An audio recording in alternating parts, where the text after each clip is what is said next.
1989 সালের ডিসেম্বর মাস ফিলিপাইনের একটি ব্যাংকে জমা পড়ে একটি $100 নোট। প্রথম নজরে এটি ছিল সম্পূর্ণ স্বাভাবিক রং, কাগজ, ছাপ সবকিছুই আসলের মতো।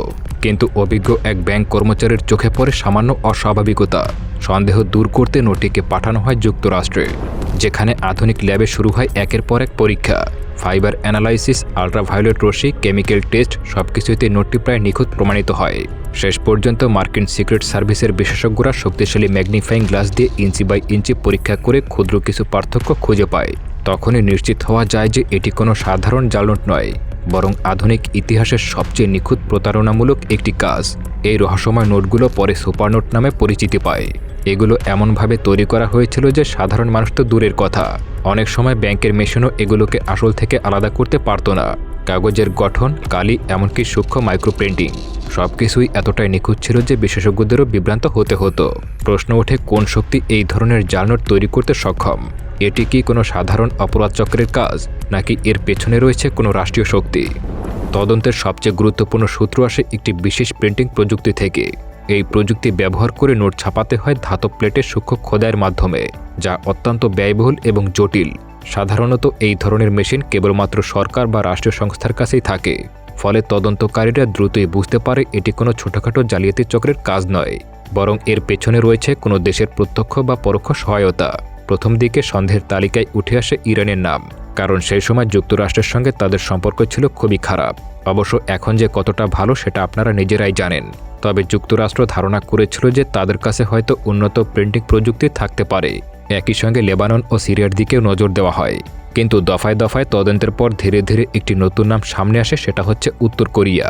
কিন্তু কেন এই দেশ এই ধরনের ঝুঁকিপূর্ণ ও জটিল অপারেশনে জড়াবে? এর উত্তর লুকিয়ে আছে 1990 দশকের শুরুর দিকে।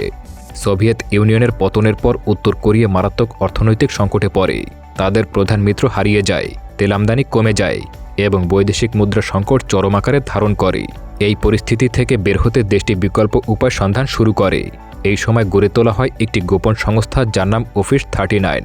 এই সংস্থার কাজ ছিল বিদেশ থেকে অর্থ সংগ্রহ করা যে কোনো উপায়, মাদক পাচার, অবৈধ অস্ত্র ব্যবসা এবং অবশেষে জাল ডলার ছাপানো সবকিছু এই সংস্থার কার্যক্রমের অংশ হয়ে যায়।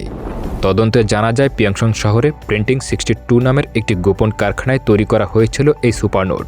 অত্যাধুনিক যন্ত্রপাতি এবং প্রশিক্ষিত বিশেষজ্ঞদের মাধ্যমে সেখানে এমন নিখুঁত ডলার তৈরি করা হতো যা সহজে শনাক্ত করা সম্ভব ছিল না। বিশ্বের বিভিন্ন দেশ ধীরে ধীরে এই সুপারনোটে জড়িয়ে পড়ে এবং উত্তর কোরিয়ার কিছু কূটনীতিকের কাছ থেকেও এই ধরনের নোট উদ্ধার করা হয়। হংকং, রাশিয়া, কম্বোডিয়া সহ বিভিন্ন দেশে ধরা পড়া অপরাধীদের কাছ থেকেও পাওয়া যায় একই ধরনের জাল নোট। এতে স্পষ্ট হয়ে যায় যে এটি একটি সুসংগঠিত আন্তর্জাতিক অপারেশন। এই পরিস্থিতি যুক্তরাষ্ট্রের জন্য হয়ে ওঠে বড় ধরনের হুমকি, কারণ ডলার শুধু একটি দেশের মুদ্রা নয়, এটি বিশ্ব অর্থনীতির একটি গুরুত্বপূর্ণ স্তম্ভ। যদি এই ধরনের নিখোঁজ জাল নোট বাজারে ছড়িয়ে পড়ে তাহলে তা আর্থিক ব্যবস্থার উপরে ভয়াবহ প্রভাব ফেলতে পারে। তাই যুক্তরাষ্ট্র দ্রুত ব্যবস্থা গ্রহণ করে। নতুন নিরাপত্তা ফিচার যোগ করে পুনরায় ডিজাইন করা হয় $100 নোট। এতে যুক্ত করা হয় অপটিক্যাল ভেরিয়েবল ইঙ্ক, উন্নত জলছাপ, নিরাপত্তা থ্রেড এবং অতি সূক্ষ্ম মাইক্রোপ্রিন্টিং। পাশাপাশি আন্তর্জাতিক পর্যায়ে নজরদারি বাড়ানো হয়, বিশেষ করে যেসব দেশে এই নোটগুলো বেশি পাওয়া যাচ্ছিল। রাশিয়া ও চীনের মতো দেশগুলোর মাধ্যমে উত্তর কোরিয়ার ব্যাংক লেনদেনের উপরে কঠিন নজরদারি করা হয়। ফলে ধীরে ধীরে সুপারনোটের বিস্তার কমে আসে। বিশেষজ্ঞদের মতে 2013 সালের পর এই ধরনের জাল নোটের পরিমাণ উল্লেখযোগ্যভাবে হ্রাস পায়। তবে গল্প এখানেই শেষ নয়। সময়ের সঙ্গে সঙ্গে উত্তর কোরিয়া তাদের কৌশল পরিবর্তন করে।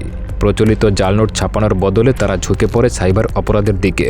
আপনারা নিশ্চয়ই জানেন 2016 সালে বাংলাদেশ ব্যাংক রিজার্ভ থেকে $81 মিলিয়ন চুরির ঘটনায় তাদের সম্পৃক্ততা উঠে আসে। আপনারা যদি এই বিষয়ে কোনো ভিডিও চান তা অবশ্যই কমেন্ট করে জানাবেন, আমি পরবর্তীতে তা নিয়ে হাজির হব। এছাড়া 2022 সালে একটি ক্রিপ্টোকারেন্সি গেম থেকে $620 মিলিয়ন চুরির ঘটনায় এই একই ধরনের প্রমাণ পাওয়া যায়। এই ঘটনাগুলো দেখিয়ে দেয় প্রযুক্তি যত উন্নত হচ্ছে অপরাধের ধরনও তত পরিবর্তন হচ্ছে। একসময় যেখানে জাল নোট ছিল প্রধান অস্ত্র, সেখানে সাইবার আক্রমণ হয়ে উঠেছে নতুন হুমকি।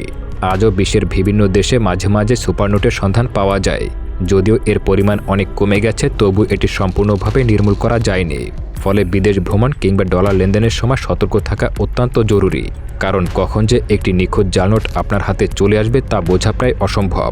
এই পুরো ঘটনাটি শুধু একটি জাল নোটের গল্প নয়, এটি একটি রাষ্ট্র, একটি সংকট এবং বাঁচার জন্য বেছে নেওয়া এক অন্ধকার পথের গল্প, যেখানে অর্থনৈতিক টিকে থাকার জন্য একটি দেশ ঝুঁকে পড়ে এমন এক অপরাধে যা কাঁপিয়ে দিয়েছিল পুরো বিশ্বের অর্থনৈতিক কাঠামো।